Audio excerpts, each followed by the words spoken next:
The fluorescent lights of the maintenance bay cast harsh shadows across rows of weapons waiting for their morning inspection. Technical Sergeant Elena Vasquez had been cleaning these same rifles for 18 months. Her movements methodical, almost meditative in their precision. At 0400 hours, Fort Blackwater was a tomb of concrete and steel, inhabited only by night shift guards and the ghosts of military routine. Elena preferred these hours. The silence wrapped around her like an old uniform, familiar and comforting. Her hands moved across the M4 carbines with practiced efficiency. Disassemble, clean, reassemble, rack. Each weapon received the same attention to detail that had once made her valuable in places whose names were still classified. The tattoo on her left shoulder blade remained hidden beneath her gray maintenance coveralls. A small raven perched on crossed arrows, with coordinates etched beneath in numbers only a handful of people would recognize. 34.0522 degrees north, 71.5269 degrees east, Afghanistan. A different life. She was Elena the maintenance tech now. Not Staff Sergeant Elena Vasquez, formerly of the 75th Ranger Regiment. Not the woman who had spent 3 tours perfecting the art of invisible warfare. Just Elena, who kept the weapons clean and the paperwork current, who nodded politely to officers who walked past her without recognition.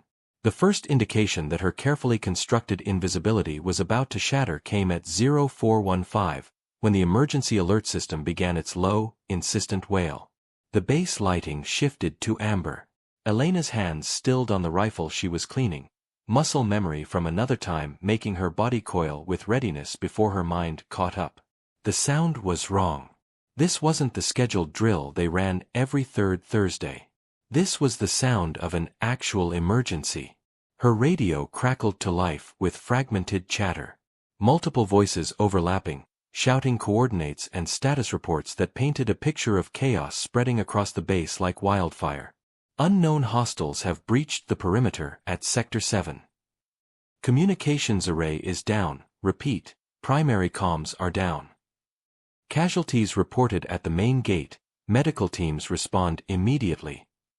Elena moved to the window overlooking the main compound. In the distance, she could see muzzle flashes painting brief strokes of light against the darkness. The attack was coordinated, professional. Not the work of opportunistic extremists or local militants. This was something else entirely. The maintenance bay's heavy door burst open, and Corporal James Mitchell stumbled inside, his uniform torn and darkened with blood. At 19, Mitchell still had the soft features of someone who had never seen real combat. Tonight was changing that in the worst possible way. "Sergeant Vasquez," he gasped, using her old rank without thinking. "They've got the command center. Colonel Harrison sent me to secure the armory before." He stopped, noticing for the first time how Elena had positioned herself between him and the weapon racks, how her stance had shifted into something that belonged on a battlefield rather than in a maintenance facility. "How many?" she asked, her voice carrying an authority that seemed to surprise them both. "At least 20. Maybe more. They knew exactly where to hit us, took out communications first, then hit the motor pool and the guard towers simultaneously. This isn't random, Sergeant. Someone gave them our tactical layout." Elena's mind processed the information with clinical detachment. A coordinated assault with inside intelligence meant this was either a test of base security or something far worse, a prelude to extracting specific personnel or intelligence. Either way, the conventional response would be to lock down, wait for reinforcements, and hope the perimeter held. But Elena knew something that Corporal Mitchell didn't. She had helped design the defensive protocols for bases like Blackwater during her time with Special Operations Command. She knew exactly how long it would take for reinforcements to arrive, and she knew it wouldn't be soon enough. "Mitchell," she said, moving to a locked cabinet that officially contained cleaning supplies. "I need you to do exactly what I tell you, when I tell you, without asking questions. Can you do that?" He nodded, though uncertainty flickered across his young face. Elena opened the cabinet and removed what appeared to be a standard maintenance toolkit. To Mitchell's untrained eye, it looked unremarkable. But hidden within the foam padding were items that had no business in a cleaning kit: night vision optics, tactical communications gear, and a sidearm that had never appeared on any official inventory. "The colonel didn't send you here just to secure weapons," Elena said, checking the pistol with movements so fluid they seemed unconscious. "He sent you here because he knows who I used to be, and he's hoping that person might still exist when everything else falls apart." The tactical radio in her hidden kit came alive with encrypted chatter, frequencies that officially didn't exist, used by units that weren't supposed to be operating on American soil. "Raven 6, this is Ghost Protocol. Phase 1 complete. All primary objectives secured. Moving to Phase 2. Elena's blood ran cold. Ghost Protocol was a classification she hadn't heard in 4 years, attached to operations that were buried so deep they existed only in the memories of people who were supposed to be dead. She had been one of those people, once. The radio transmission confirmed Elena's worst suspicions. This wasn't an attack, it was a surgical extraction disguised as one. Someone wanted something from Fort Blackwater, and they were willing to burn the entire base to get it. Mitchell watched in stunned silence as Elena transformed before his eyes. The quiet maintenance worker vanished, replaced by someone who moved with lethal precision. She secured a tactical vest from another hidden compartment, checked her gear with practiced efficiency, and began loading specialized ammunition into magazines that definitely weren't standard military issue. "Sergeant, what's happening? Who are these people?" "Ghost Protocol," Elena said, her voice distant with memory. It was a joint military intelligence operation that officially never existed. Deep cover operatives were placed in high-value positions across multiple theaters, creating a network that could respond to threats that conventional forces couldn't handle. She paused, remembering briefings in rooms that had no windows, orders that came from people whose names she never learned. The program was terminated 4 years ago after a mission in Syria went wrong.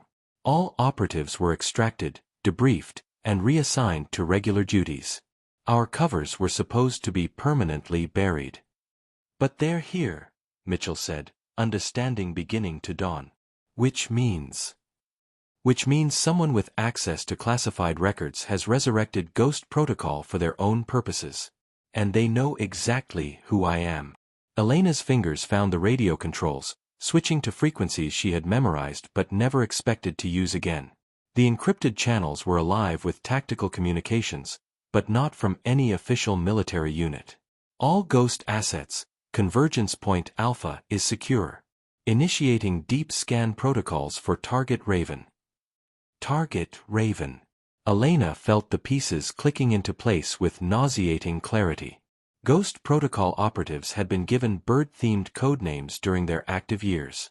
She had been Raven 7, assigned to create and maintain a deep cover identity that could be activated if traditional military responses proved insufficient. Someone knew she was here. Someone wanted her alive and functional. The question was why. Elena moved to a computer terminal that ostensibly tracked maintenance schedules but could be reconfigured for other purposes with the right access codes. Her fingers flew across the keyboard, accessing databases that required clearance levels far above her official rank. "Mitchell, I need you to get to the secondary communications bunker and establish contact with Peterson Air Force Base. Tell them Fort Blackwater is compromised and request immediate deployment of the 24th Special Tactics Squadron." "What are you going to do?" Elena's screen filled with classified personnel files, including her own.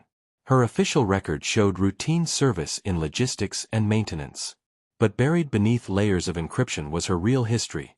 3 tours in Afghanistan, specialized training in advanced reconnaissance and target elimination, and psychological profiles that marked her as suitable for the most demanding military operations. Someone had accessed these files recently. Within the last 72 hours. "I'm going to find out who's using Ghost Protocol and why they want me alive," Elena said, securing the pistol in a tactical holster that had been waiting in the bottom of her cleaning kit for 18 months. "And then I'm going to stop them." Mitchell hesitated at the door. "Sergeant, you said Ghost Protocol was terminated after something went wrong in Syria. What happened?" Elena's expression darkened with memories she had spent years trying to suppress. A Ghost Protocol team was sent to eliminate a high-value target who had been selling American military intelligence to hostile forces. The operation was perfect. Too perfect. We walked into a trap that had been designed specifically for us, using tactical information that only someone with the highest security clearance could have provided. She checked her weapon one final time, the familiar weight settling into her hand like an old friend. Half the team died that night. The survivors were extracted and debriefed by people who seemed more interested in what we had learned than in who had betrayed us. When we asked questions, we were told that Ghost Protocol was being terminated for operational security reasons and reassigned to positions where our specialized skills wouldn't be needed. But you think someone from your own side set you up? I don't think it, Mitchell. I know it. And now they're here, using Ghost Protocol protocols to conduct an operation on American soil. Which means whatever they're after is worth risking a complete exposure of classified programs. Elena moved toward the door, her movements now carrying the fluid efficiency of someone returning to a role they had never truly abandoned. Get to that communications bunker, Corporal. Whatever happens tonight, someone needs to survive to tell the real story. Elena slipped from the maintenance bay into a base transformed by violence and shadow. The emergency lighting cast everything in shades of amber and black, creating a landscape that belonged more to a war zone than an American military installation. In the distance, the sound of automatic weapons fire echoed off concrete structures like deadly thunder. She moved through terrain she had walked every day for 18 months, but now she saw it through different eyes. Every building became a potential firing position, every shadow a place where enemies might wait. Her mind automatically catalogued distances, angles of approach, and escape routes with the precision of someone trained to survive in hostile territory. The tactical radio in her ear provided a running commentary of the attackers' progress. They were methodical, professional, and disturbingly familiar with the base layout. More troubling was their apparent lack of interest in inflicting maximum casualties. This was a precision operation designed to achieve specific objectives with minimal collateral damage. That precision made them more dangerous, not less. Elena reached the first of her predetermined observation points, a maintenance shed that provided clear sightlines to 3 of the base's primary tactical positions. Through her night vision scope, she could see figures moving with military precision between buildings. Their equipment was top-tier, advanced communications gear, body armor that cost more than most soldiers made in a year, and weapons that weren't available through normal military supply channels. These weren't terrorists or foreign operatives. They were Americans, and their operation had been planned with access to detailed intelligence about Fort Blackwater's defensive capabilities. The radio crackled with another encrypted transmission. Raven 7 has been located. Target is mobile in Sector 4. Ghost 2 and Ghost 5, establish containment perimeter. Remember, we need her alive and functional. Elena's blood chilled. They weren't just aware of her presence, they were actively hunting her. Worse, they knew her old Ghost Protocol designation and were using tactics specifically designed to counter her training.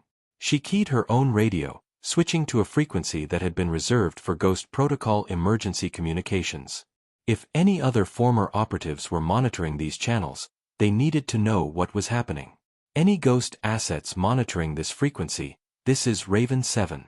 Fort Blackwater is compromised by hostile forces using Ghost Protocol identification and tactics. Repeat, Ghost Protocol has been compromised. Recommend immediate extraction of all former operatives and their families. The response came faster than she had expected, and from a voice she recognized. Raven 7, this is Eagle 3. We've been monitoring the situation. You need to abort immediately and proceed to extraction point Charlie. Elena felt a surge of relief that was immediately tempered by caution. Eagle 3 was Marcus Rodriguez, a former Ghost Protocol operative who had been assigned to intelligence analysis after the program's termination. But something in his voice set off alarm bells that years of training had embedded in her survival instincts. Eagle 3, confirm your current location and security status. There was a pause that lasted too long. Raven 7, that information is classified. You need to trust me and get to extraction point Charlie immediately. Trust. In Elena's experience, people who demanded trust were usually the least deserving of it. And Marcus Rodriguez had been one of the few operatives with access to the complete Ghost Protocol personnel database. Elena changed position, moving to a rooftop that provided a 360-degree view of the base. Through her scope, she could see the tactical situation developing with deadly clarity. The attackers had established a perimeter around the main command structure, but they weren't pressing their assault. Instead, they seemed to be waiting for something. Or someone. Her radio crackled again, but this time on a different frequency, one that had never been part of Ghost Protocol communications. Elena, this is Colonel Harrison. I know you can hear me, and I know who you really are. I need you to listen very carefully. Elena's finger hovered over the radio controls. Colonel Harrison had been the base commander for 6 months, arriving just before Elena had been transferred to maintenance duties. A career officer with an impeccable record and no apparent knowledge of classified programs. The people attacking this base aren't trying to extract you, Harrison continued. They're trying to eliminate you. Ghost Protocol was never terminated. It was privatized. Former operatives are being systematically eliminated to prevent exposure of illegal operations that have been conducted under government authority. Elena's mind raced through the implications. If Harrison was telling the truth, then her reassignment to Fort Blackwater hadn't been random. She had been placed here deliberately, positioned where she could be found and eliminated with minimal exposure to the program's surviving elements. But if Harrison was lying, then he was part of whatever operation was unfolding around her.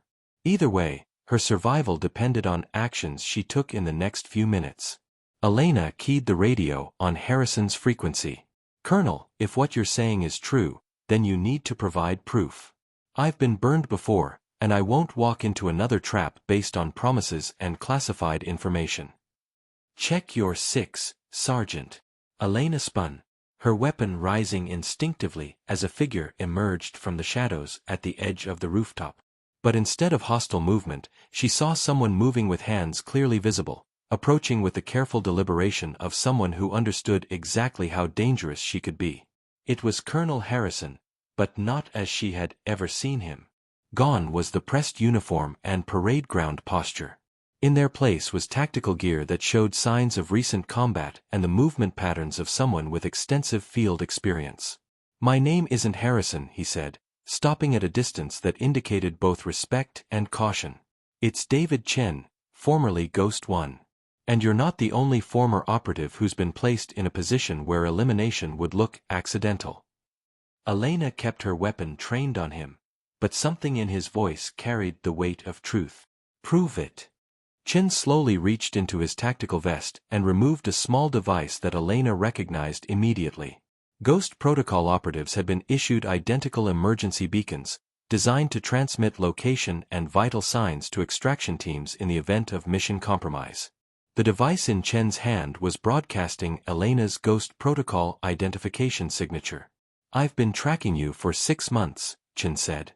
Not to eliminate you, but to protect you. Because you're the key to exposing who's really behind Ghost Protocol's resurrection. Elena lowered her weapon slightly, but remained ready to raise it again at the first sign of betrayal. What do you mean, I'm the key? The operation in Syria that supposedly ended Ghost Protocol. You were there, but you weren't part of the primary team. You were designated as an observer, tasked with documenting tactical effectiveness for future operations. Elena's memory flashed back to that night 4 years ago. The briefing had been unusual. She was told to maintain distance from the primary team and focus on intelligence gathering rather than direct action. At the time, she had assumed it was because of her specialized reconnaissance training. Now she realized it might have been because someone wanted a witness to survive. You recorded everything, Chen continued. Audio, visual, tactical communications, all stored on encrypted devices that were supposed to be turned over during your debrief. But I never turned them over, Elena said, understanding beginning to dawn. My debrief was cancelled at the last minute, and I was immediately reassigned. Because someone didn't want that evidence to exist in official channels. But they also couldn't eliminate you immediately without raising questions about what you had seen. So they buried you in routine assignments and waited for an opportunity to arrange an accidental death. Elena's mind raced through the implications. If Chen was telling the truth, then she possessed evidence of illegal operations that someone was willing to kill to suppress. And if he was lying, then she was being manipulated into revealing the location of that evidence. The radio crackled with another transmission from the attackers. Ghost 2, Raven 7 has made contact with an unknown operative on the north rooftop. Moving to intercept. Elena and Chen looked at each other with shared understanding.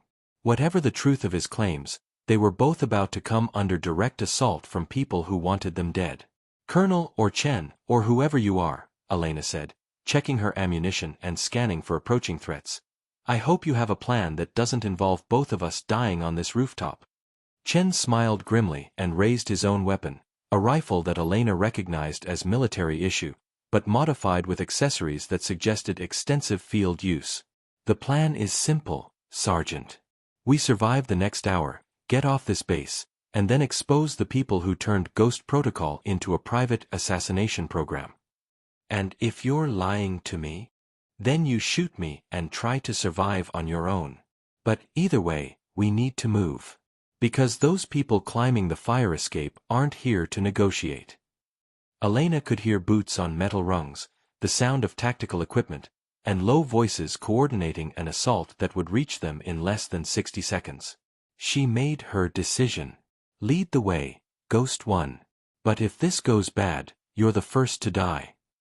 Chen nodded with what might have been respect or resignation. Understood, Raven 7. Welcome back to Ghost Protocol. Elena and Chen moved across the rooftop with practiced synchronization, their movements dictated by training that had been ingrained through countless hours of tactical exercises. Below them, Fort Blackwater had become a maze of flickering shadows and hostile movement, punctuated by the staccato rhythm of automatic weapons fire. The assault team reached the rooftop's edge just as Elena and Chen disappeared over the far side, rappelling down climbing ropes that Chen had prepositioned as part of what was clearly a thoroughly planned operation. Elena's mind catalogued this detail even as she focused on controlling her descent. Chen had known this confrontation was coming and had prepared accordingly. They landed in an alley between two maintenance buildings, immediately taking up defensive positions that provided overlapping fields of fire. Elena's training took over completely now, her body responding to threats and opportunities with reflexes that 18 months of routine maintenance work hadn't diminished. Movement, 2 o'clock, she whispered into her tactical radio, sighting on a figure attempting to flank their position. Chen's rifle cracked twice in rapid succession. The threat neutralized before it could establish a firing position.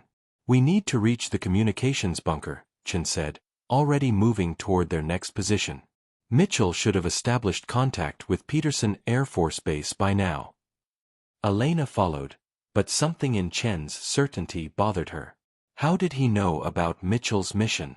She had sent the corporal to the communications bunker, but she hadn't transmitted that information on any frequency that Chen should have been monitoring. Chen, she said, her voice carrying a warning edge. How do you know about Mitchell? He paused, and in that pause Elena saw the flicker of calculation that indicated either truth or a very sophisticated lie. Because I've been monitoring base communications since I arrived 6 months ago. Every conversation, every transmission, every piece of electronic communication has been recorded and analyzed for patterns that might indicate hostile surveillance or internal security breaches. You've been spying on American military personnel. I've been protecting them. Elena, Ghost Protocol wasn't just an overseas operation.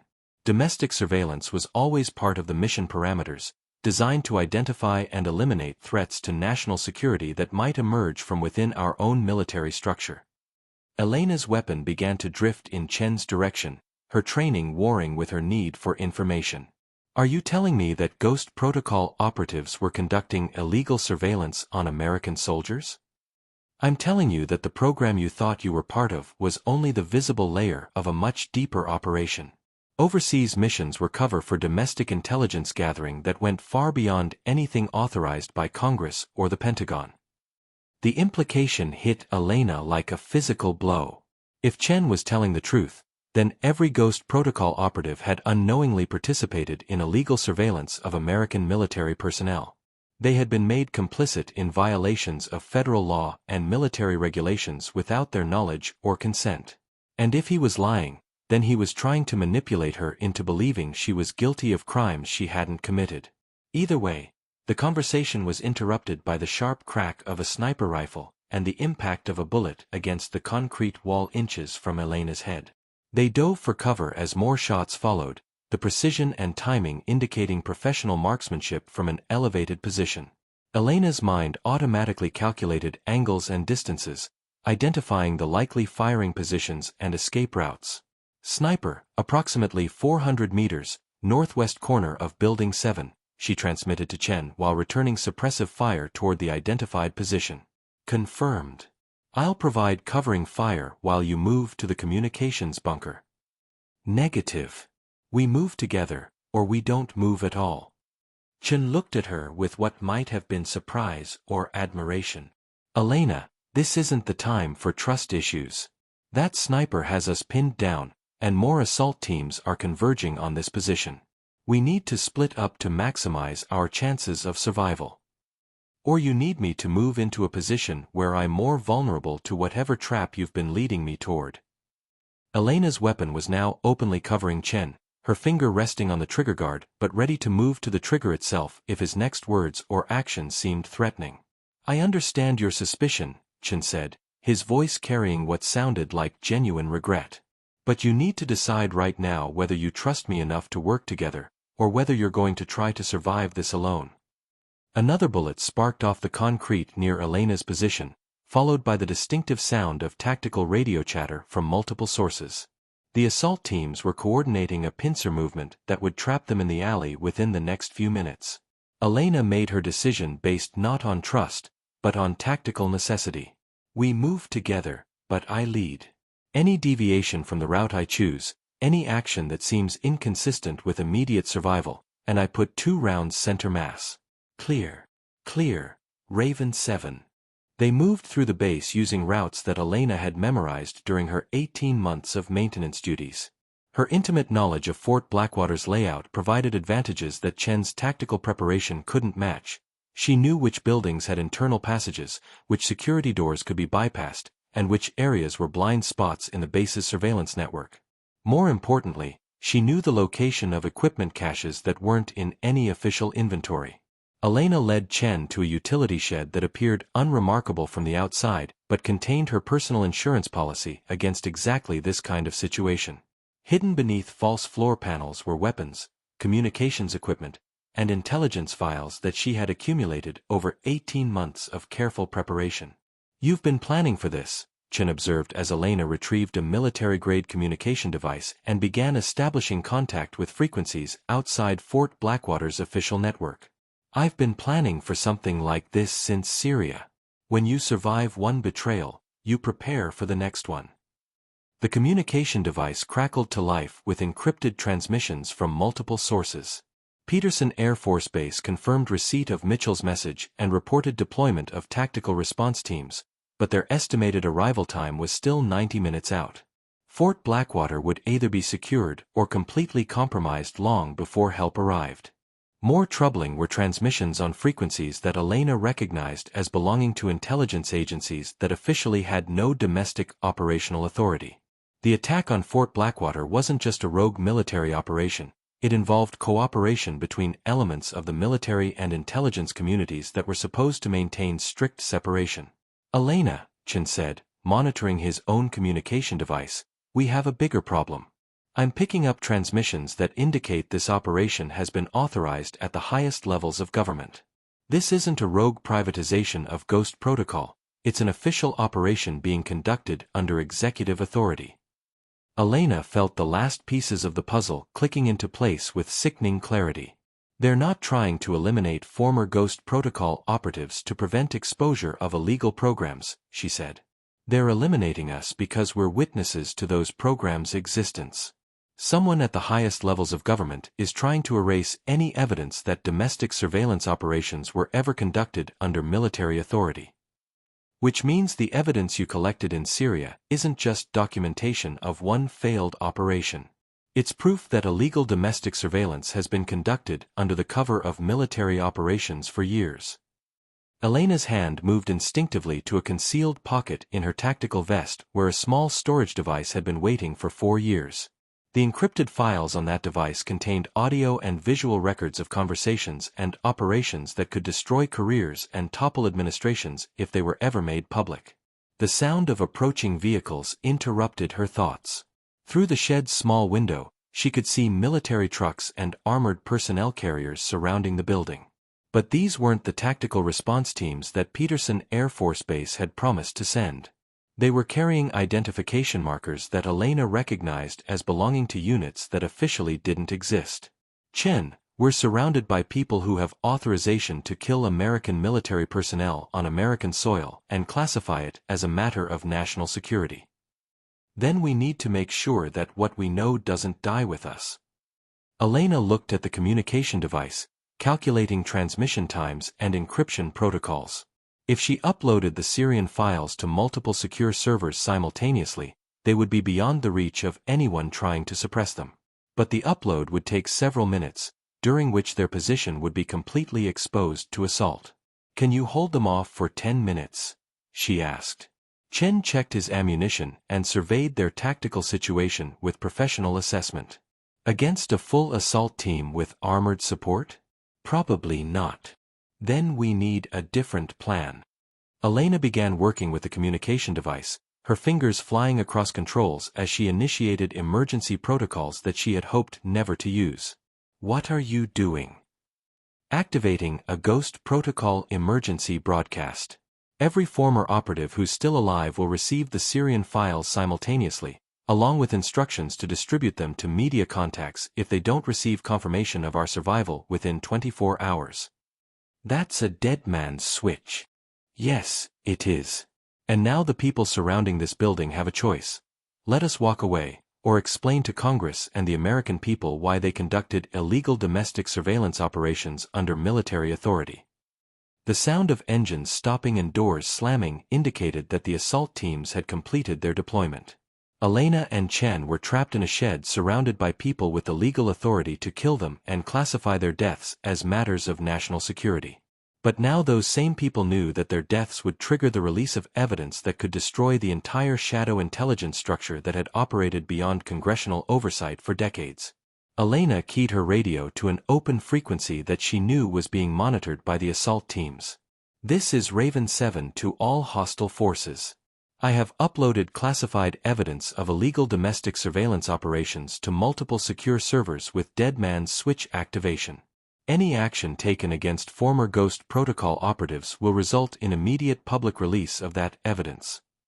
The response came from a voice she didn't recognize, speaking with the authority of someone accustomed to being obeyed without question. "Raven 7, this is Control. You are in possession of classified materials that represent a clear and present danger to national security.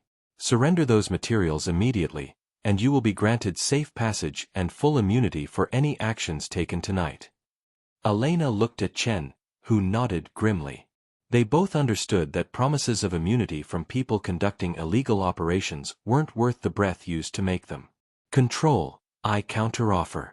Immediate withdrawal of all hostile forces and public disclosure of Ghost Protocol's domestic surveillance activities, in exchange for not releasing evidence that will expose decades of illegal operations."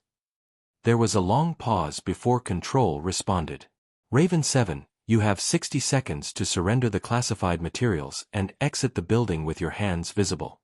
After that, we will consider you a clear and present danger to national security and act accordingly."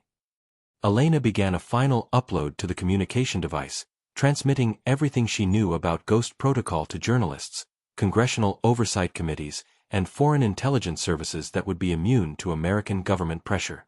If she and Chen were going to die tonight, they would at least ensure that the truth died with them. "Chen," she said, "it's been an honor serving with you, whether you're Ghost One or Colonel Harrison or whoever you really are." "The honor has been mine, Raven 7. Ghost Protocol out." They took positions covering the shed's 2 entrances and waited for the assault to begin. Outside, Elena could hear the careful movements of professionals preparing for close-quarters combat against opponents they knew were highly trained and extremely dangerous. The next few minutes would determine whether the truth about Ghost Protocol would die in a utility shed at Fort Blackwater, or whether it would survive to expose decades of illegal operations conducted in the name of national security. Elena's fingers settled on the trigger of her weapon, and she prepared to make her final contribution to a program that had defined her life and was now demanding her death. The assault began with the methodical precision of operators who had conducted similar raids countless times before. Flashbang grenades detonated simultaneously at both entrances, filling the shed with disorienting light and sound designed to incapacitate targets before the breaching teams entered. But Elena and Chen had positioned themselves based on the assumption that their opponents would use standard tactical procedures. They were prone behind improvised barriers, wearing protection that mitigated the effects of the flashbangs, and ready to engage targets that would be silhouetted against the bright exterior lighting. Elena's rifle spoke first, the controlled pairs of shots finding targets before the assault team could establish firing positions. Chen's weapon followed immediately, his shots coordinated with Elena's to create overlapping fields of fire that turned the shed's entrances into killing zones. The first wave of assaulters fell back, dragging wounded operators and reassessing their tactical approach. Elena used the brief lull to complete her data transmission, sending the last of the Syrian files to secure servers around the world. "Upload complete," she announced to Chen. "Whatever happens now, the truth will survive. Copy that, Raven 7. And Elena. Yes. My name really is David Chen. I really was Ghost 1. And everything I told you about Ghost Protocol's domestic surveillance operations is true." Elena nodded, accepting what might be Chen's final words as either truth or an extremely well-crafted lie. At this point, it didn't matter. They had done what they could to ensure that evidence of illegal operations would reach the public, and now they had to focus on surviving the next few minutes. The second assault came from an unexpected direction. Instead of breaching the entrances again, the assault teams began systematic demolition of the shed's walls, using shaped charges to create multiple entry points simultaneously. Elena and Chen found themselves fighting in a structure that was disintegrating around them, forced to constantly move and adapt as their defensive positions were eliminated by controlled explosions. The tactical situation was deteriorating rapidly, and their ammunition was running low. "Control, this is Raven 7, Elena transmitted on the open frequency. I confirm that classified materials have been uploaded to multiple secure servers with Dead Man's Switch activation. Continuing this assault will result in immediate public release of evidence documenting illegal domestic surveillance operations conducted under Ghost Protocol authority." The explosions stopped. In the sudden silence, Elena could hear the sound of tactical radio chatter as the assault teams received new orders. Whatever decision was being made at higher levels of authority, it was taking time to implement. "Raven 7, this is Control. We are prepared to negotiate terms for the recovery of classified materials and the safe departure of all personnel involved in tonight's operation." Elena looked at Chen, who shook his head grimly. "They're buying time," he said. "Probably trying to locate and neutralize the servers where you uploaded the files. Then we need to accelerate the timeline." Elena activated a secondary protocol on her communication device, one that she had programmed years ago but hoped never to use. Instead of waiting 24 hours for confirmation of her survival, the Dead Man's Switch would now activate in 60 minutes. "Control, this is Raven 7. The Dead Man's Switch timeline has been accelerated to 60 minutes. Any hostile action against former Ghost Protocol operatives, or any attempt to suppress the evidence I've uploaded, will result in immediate public release." The response came faster this time, with an edge of frustration that suggested Elena's gambit was creating problems at levels of authority she couldn't imagine. "Raven 7, stand by for priority communication from higher authority." The next voice on the radio carried the unmistakable tone of someone accustomed to absolute obedience and unquestioned authority. "Sergeant Vasquez, this is Director Morrison, National Intelligence. The materials you've uploaded constitute a grave threat to ongoing intelligence operations and the safety of American personnel worldwide.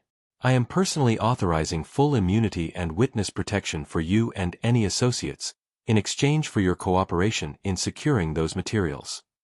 Elena recognized the name. Director Morrison was one of the highest-ranking intelligence officials in the American government, with authority that crossed military and civilian boundaries. His personal involvement meant that Ghost Protocol's domestic surveillance operations reached the highest levels of government. Director Morrison, I appreciate the offer, but I've learned not to trust promises from people who conduct illegal surveillance operations on American military personnel. Sergeant, you need to understand that those operations were authorized under executive order as matters of national security. Every action taken under Ghost Protocol authority was legal under the expanded surveillance powers granted to intelligence agencies. Elena felt a chill that had nothing to do with the night air. If Morrison was telling the truth, then Ghost Protocol's domestic surveillance operations hadn't been rogue activities. They had been official government policy, conducted with the full knowledge and authorization of the highest levels of civilian leadership. Director, are you telling